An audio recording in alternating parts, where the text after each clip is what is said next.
Sejak pandemi COVID-19 ini, banyak sekali bukan sih obat-obat yang digunakan baik untuk mencegah maupun mengobati yang beredar di kalangan masyarakat. Walaupun terkadang penelitiannya belum jelas gitu. Nah, salah satu golongan obat yang cukup sering digunakan untuk mencegah COVID-19 itu adalah imunomodulator, di mana imunomodulator ini bertujuan untuk meningkatkan sistem kekebalan tubuh kita. Nah, berbicara tentang obat-obatan yang mempengaruhi sistem kekebalan tubuh atau sistem imunitas kita, itu ternyata tidak hanya untuk meningkatkan saja, ya, tetapi ada juga untuk menurunkannya.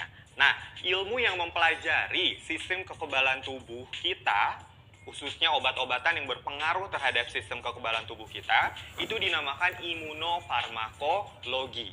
Nah, imunofarmakologi ini mempelajari pengobatan terhadap sistem imun kita. Contohnya itu adalah untuk rheumatoid arthritis, penyakit-penyakit autoimun, HIV atau AIDS, lalu ada untuk cancer, transplantasi organ, influenza, COVID-19, atau penyakit-penyakit lainnya. Berbicara tentang sistem imun, apa sih sistem imun itu, ada yang tahu? Ada yang tahu nggak? Betul. Imunitas itu berasal dari kata immune, ya, atau immunis. Berasal dari bahasa Latin yang artinya adalah kebal atau bebas penyakit, ya. Nah, secara umum mekanisme respon tubuh kita yaitu terbagi menjadi dua, yaitu respon tubuh atau respon imun alamiah yang dikenal dengan imunitas alamiah. Biasanya juga ini disebutnya adalah non-specific immunity, gitu. Dan yang kedua itu adalah sistem imunitas adaptif atau imunitas dapatan, adaptive immunity, yang dikenal juga dengan imunitas yang spesifik. Nah, biasanya yang kita lakukan nih, yang akan kita lakukan juga menghadapi vaksinasi. Nah, biasanya vaksinasi itu menimbulkan imunitas adaptif kita, gitu ya. Berkaitan dengan imunitas alami dan imunitas adaptif, apa sih perbedaannya? Nah, kita lihat ya beberapa perbedaannya. Yang pertama dari komponennya. Nah, kalau imunitas alami itu komponennya bersifat fisik. Contohnya kulit, mukosa, villi, fibria, ya, sekret protein atau non protein, fagosit, sel natural killer atau eosinofil. Ya, sedangkan di imunitas adaptif itu komponennya ada dua, ada antibodi, sel T dan sel B. Ya, pasti teman-teman gak asing deh. Nah, terus dilihat dari ketergantungan pada antigennya, kalau yang imunitas alami itu dia tidak tergantung pada paparan antigen sebelumnya, ya. Jadi ada, kalau misalkan kena antigen baru, ya udah dia menghadapi apa yang ada di depannya. Sedangkan imunitas adaptif itu dia tergantung dari paparan antigen sebelumnya, ya. Karena dia mengadaptasi dari antigen yang sudah pernah kita kena, gitu. Nah, kalau misalkan dilihat dari antigen spesifiknya, di imunitas alami itu dia tidak membedakan jenis antigennya. Pokoknya apa yang tadi saya bilang, ada di depan mata, yuk mari kita hantam, gitu. Sedangkan yang imunitas adaptif itu dia membedakan, ya, dengan detail jenis antigennya. Karena ujung-ujungnya nanti mereka akan beradaptasi. Kalau ada antigen ini, nanti handlingnya ini, antigen ini, handlingnya ini, gitu. Nah, dan berdasarkan dari waktunya nih, kalau misalkan imunitas alami itu tuh singkat banget teman-teman, ya, bahkan disebutnya juga spontan, tapi nggak uhuy, ya. Itu biasanya melalui menit sampai jam aja. Sedangkan imunitas adaptif itu biasanya lambat, terjadinya 3 sampai 5 hari, ya, karena itu kan butuh proses untuk menjadikan antibodi-antibodinya, gitu. Nah, kalau misalkan berbicara lagi mengenai adaptive immunity, ya, kalau yang tadi terdiri dari sel B dan sel T, apa sih Kak bedanya? Penasaran? Penasaran aja atau penasaran banget? Banget dong ya. Jadi gini, untuk sel T itu dia bertanggung jawab dengan cara membangkitkan sel asosiasi imun lainnya, ya, atau kontak langsung dengan antigen yang biasanya sih berupa sel asing, virus atau sel kanker. Nah, respon ini biasanya dikenal dengan imunitas seluler. Halo, nggak gitu ya. Nah, kalau sel B itu dia biasanya untuk merespon dengan cara mensekresikan antibodi yang terlarut yang mampu mengikat antigen spesifik yang dikenal dengan imunitas vas humoral. Nah, gimana sih proses lebih panjangnya atau proses lebih lanjutnya? Simak ya berikut ini ya. Proses yang pertama itu adalah ketika mikroba atau bakterial atau virus itu bertemu dengan makrofag. Nah, mereka ini akan membentuk yang namanya APC atau antigen presenting cell. Nah, APC ini dia akan mengaktifkan sel T ya. Biasanya sih namanya sel T limfosit atau limfosit sel T, sami mawon ya. Nah, sel T ini dia ada yang namanya sel T helper, sel TH ya. Sel TH ini ada dua macam teman-teman. Ada sel TH1 dan ada sel TH2. Nah, berkaitan dengan limfosit T helper 1, itu dia akan mengaktifkan beberapa senyawa yang dapat menghancurkan langsung bakteri-bakteri tersebut.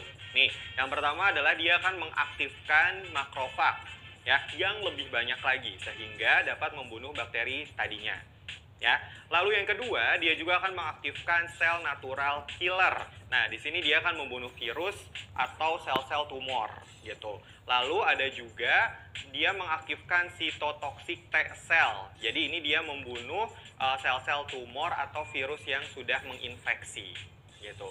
Nah, lalu Kak, T helper 2 ngapain? T helper 2 tidak gabut kok gitu ya. Dia juga ada kerjanya, yaitu untuk mengaktifkan si sel B gitu. Nah, sel B ini dia untuk apa? Ya tadi dia untuk membentuk antibody gitu teman-teman. Jadi sel B ini ada yang namanya sel B memori. Nah, sel B memori ini dia berhubungan dengan antibody yang akan diproduksi gitu. Jadi misalkan nih kita kena influenza gitu ya, kita divaksin. Nah, sel B kita ini dia memiliki adaptif yang sangat baik gitu, karena dia menyimpan memori dari si influenza ini, sehingga nanti ketika kita kena influenza ya insya Allah gitu nggak akan kena lagi gitu. Maksudnya kita kemasukan virus tapi kita nggak kena influenzanya. Nah, selain itu sel B juga akan memproduksi beberapa imunoglobulin ya, yang ada imunoglobulin G, ada imunoglobulin M, ada imunoglobulin A, D, dan E. Nah, apa sih Kak bedanya dari masing-masing imunoglobulin tadi? Penasaran? Yuk kita cek. Nah, yang pertama itu adalah imunoglobulin M. Sebenarnya imunoglobulin itu bisa kita singkat ya menjadi IG. Oke, bukan Instagram ya, tapi imunoglobulin. Nah, tadi yang pertama itu adalah imunoglobulin M. Biasanya imunoglobulin M ini muncul ketika kita baru terinfeksi gitu. Jadi ini merupakan respon pertama yang dapat mendeteksi suatu infeksi gitu. Nah, kalau IgG atau imunoglobulin G itu biasanya penyakitnya sudah terjadi agak lama gitu ya. Jadi dia ini merupakan antibodi yang utama pada darah. Biasanya juga untuk menetralisasi racun dan untuk opsonisasi. Nah, lalu ada juga imunoglobulin A.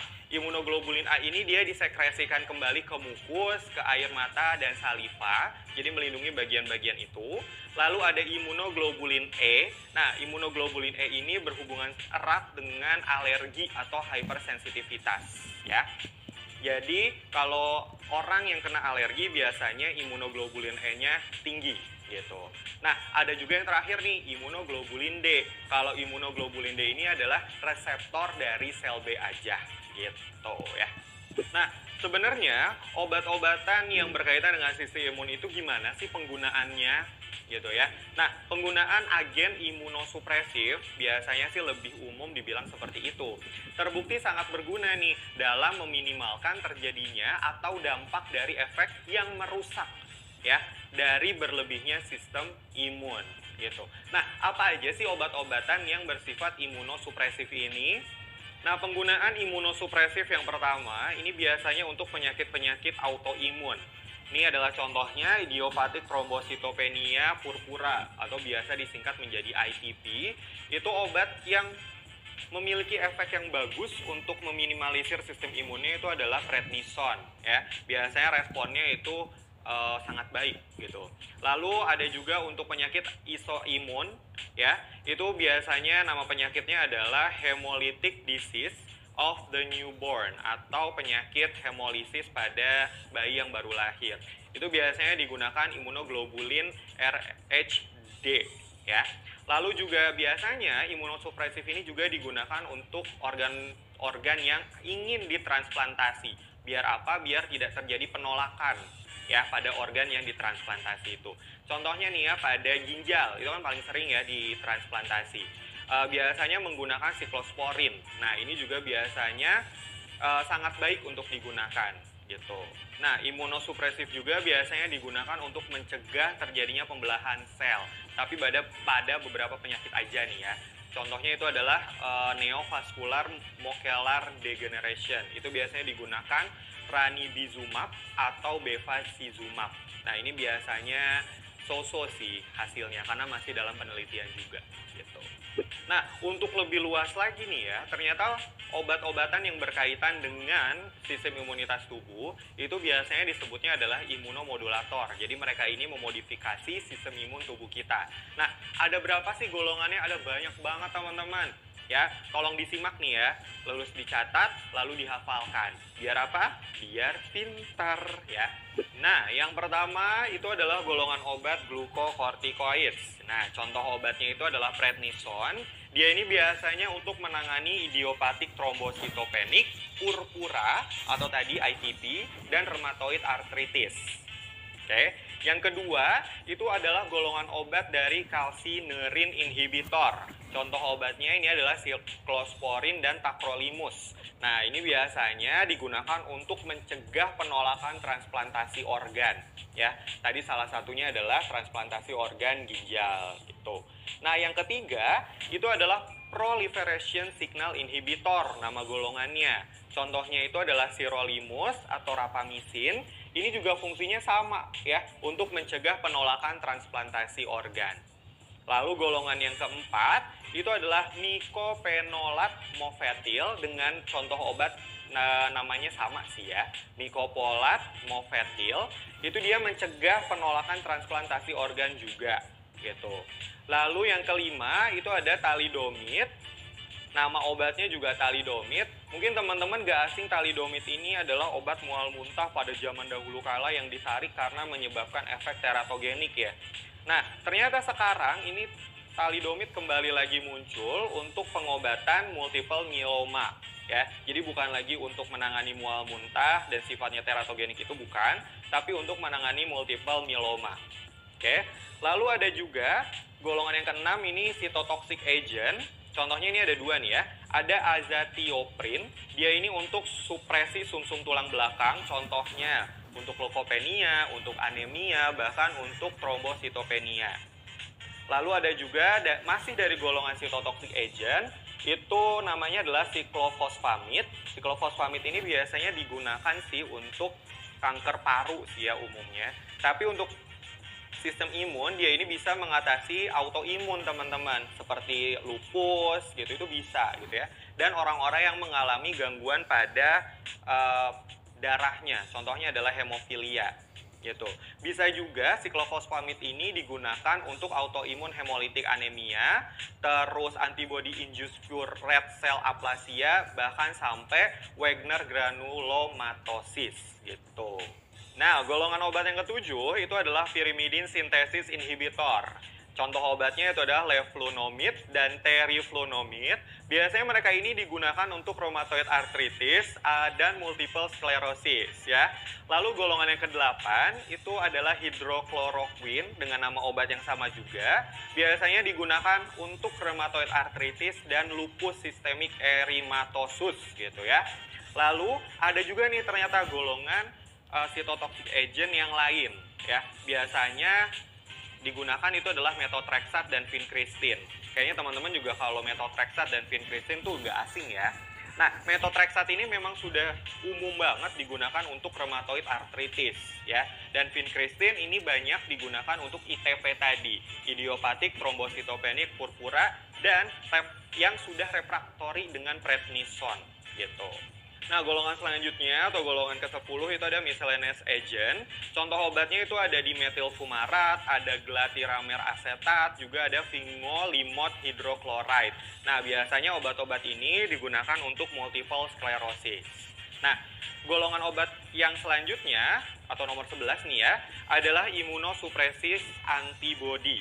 Ini ada banyak nih contohnya. Yang pertama adalah anti-limfosit, anti-thymosid antibody, dan chimeric molecules. Nah, dia ini untuk mencegah penolakan transplantasi organ dan sumsum tulang belakang. Jadi bukan organ aja nih ya, sumsum tulang belakang juga kalau misalkan mau ditransplantasi menggunakan agen-agen yang tadi. Lalu masih dari imunosupresif antibody, itu ada yang namanya immune globulin intravena atau IgIV. Nah, biasanya ini digunakan untuk defisiensi imunoglobulin pada penyakit-penyakit autoimun yang berkaitan dengan HIV disease, ya. Bisa juga karena adanya transplantasi pada bone marrow, gitu. Nah, yang lainnya dari imunosupresif antibody itu adalah RHOD imun globulin. Nah, biasanya ini digunakan untuk mencegah terjadinya RH hemolitik ya pada bayi-bayi yang baru lahir. Nah, yang terakhir nih dari imunosupresif antibody itu adalah golongan atau contoh obatnya adalah hyperimmune immunoglobulin. Nah, ini dia biasanya digunakan untuk sintesis virus pada saluran pernafasan ya. Bisa juga untuk varicella zoster, human herpes virus 3, hepatitis B, rabies, tetanus, dan ini luar biasa juga nih untuk overdose pada penggunaan digoxin gitu. Ingat digoxin obat apa? Betul, obat jantung ya. Lalu golongan obat yang ke-12 itu adalah monoklonal antibody. Kalau monoklonal antibody ini teman-teman gampang banget kok cara ngebedainnya ya. Tinggal lihat aja yang belakangnya ada zumab. Itu biasanya udah 90% itu adalah monoklonal antibody.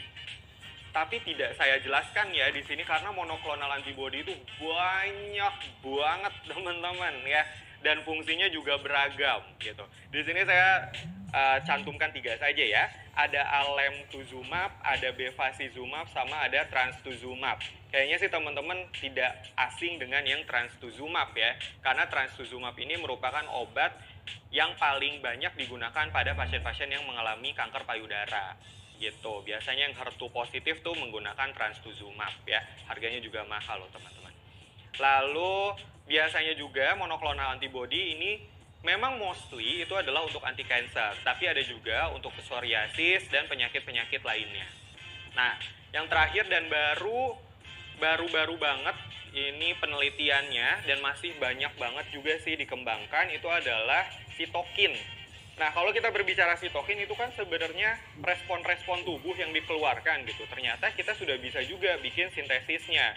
Ya, ada interferon, ada interleukin, ada TNF, ada GCSF, ada GM-CSF, ada MCSF, atau juga ada TPO. Nah, biasanya sitokin-sitokin ini dia memediasi efek melalui reseptor pada sel target yang relevan. Ya, dan tampaknya sih ini bertindak dengan cara yang mirip dengan mekanisme kerja hormon. Nah, misalnya sitokin ini memiliki aktivitas antiproliferatif, antimikroba, bahkan bisa juga untuk efek antitumor.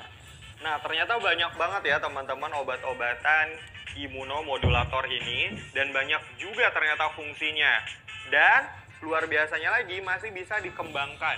Dan kayaknya sih untuk beberapa puluh tahun ke depan sepertinya obat-obatan imunomodulator ini akan menjadi salah satu pilihan terapi yang sangat efektif gitu. Jadi penting nih untuk teman-teman mempelajarinya dari sekarang.